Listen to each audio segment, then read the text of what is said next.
সংখ্যালঘুদের অধিকার পাইয়ে দেবো বলে আসে। সংখ্যালঘুরা সর্বসময় সরল মনে, বিশেষ করে সংখ্যালঘু মুসলিম সম্প্রদায় সরল মনে প্রত্যেকে সাদরে আমন্ত্রণ করে আপন করে নেয়। কিন্তু যেই একটু পজিশনে চলে আসে অমনি দেখা যায় সেই সরকারই সংখ্যালঘুদের পিঠে ছুরি মারে। শরীফে কোনো এক ব্যক্তি বলেছে মমতা বা মুখ্যমন্ত্রী মমতা 2011 থেকে কিছু বছর বাংলার মানুষের জন্য ভালো এমন কাজ করলো, কি এমন হলো, কে ওকে বেলাকমান করলো তো মুসলমানের বিরুদ্ধে কথা বলছে এখন। পোলারাইজেশন কিন্তু লাস্ট এই বছর থেকে আমরা দেখতে পাচ্ছি একদিকে হিন্দুদেরকে টানার চেষ্টা করছে হিন্দু খাতরে বলে, এদিকে মুসলিম খাতরে বলে মুসলিমদের একদিকে করার চেষ্টা করছে। যে ঘটনা আমরা 1946 সালে দাঙ্গার সময় ঠিক একই ঘটনা আরএসএস জনসংঘ আর উল্টো দিকে মুসলিম লীগ এই করে একটা কলকাতা বিশাল বড় দাঙ্গা হলো, বাংলা ভাগ হলো। পশ্চিমবাংলার মুখ্যমন্ত্রী যে পথে হাঁটছেন ওনার ওই পথে হাঁটা দরকার ছিল না। উনি বাংলার জন্য যা উন্নয়ন করেছে উনার ওই পথে হাঁটা, ওনাকে মন্দির নিয়ে ওই রাজনীতি করার দরকার ছিল না। এখন বাংলার মানুষ তো বলছে মমতা ব্যানার্জির মাথায় এখন মন্দির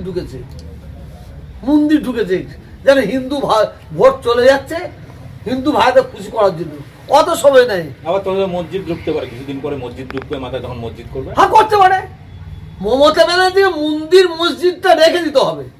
খুব ভুল পথে হেঁটেছেন উনি, মসজিদটা রেখে দিয়ে উনি যেভাবে উন্নয়ন করছেন উনি আরো উন্নয়নটা বাড়িয়ে দিলে মানুষ আরো প্যাকটা হতো। এই উনি মন্দির করছেন মনে করছেন আমি হিন্দু ভাইদের ভোট পাবো না, এটা ভুল ধারণা, চ্যালেঞ্জ করে বলে ভুল ধারণা। যে আশায় নিয়ে করছেন তার ফল 26 পাবেন, এটা আমি বলে দিতে পারি আপনাকে।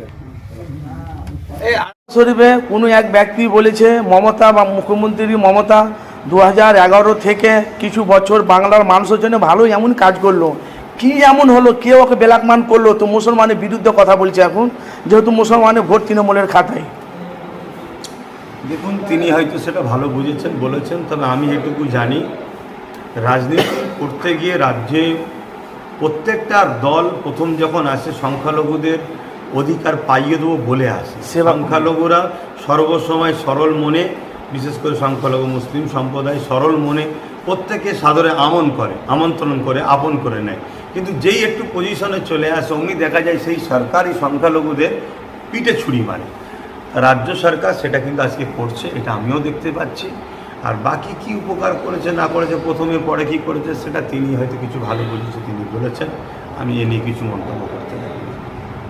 আর কিছু বলবে?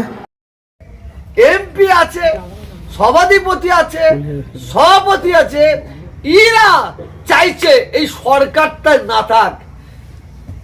আর একটা ভালো খবর দেবো, দেশে চলবো, মমতা ব্যানার্জিকে ব্ল্যাকমেল করা হচ্ছে। উনি বুঝতে পারছেন নিশ্চয়ই মমতা ব্যানার্জিকে ব্ল্যাকমেল করছে কারা জানেন? এই পশ্চিম বাংলায় যারা এমএলএ আছে, এই এমএলএদের মধ্যে বহুত এমএলএ ওনাকে নিয়ে ব্ল্যাকমেল করছে, মমতা ব্যানার্জিকে আর অভিষেককে ভয় দেখাচ্ছে, ভয়। কারণ যদি আমাদের প্রতি কড়া কোনো স্টেপ নাও বিজেপিতে চলে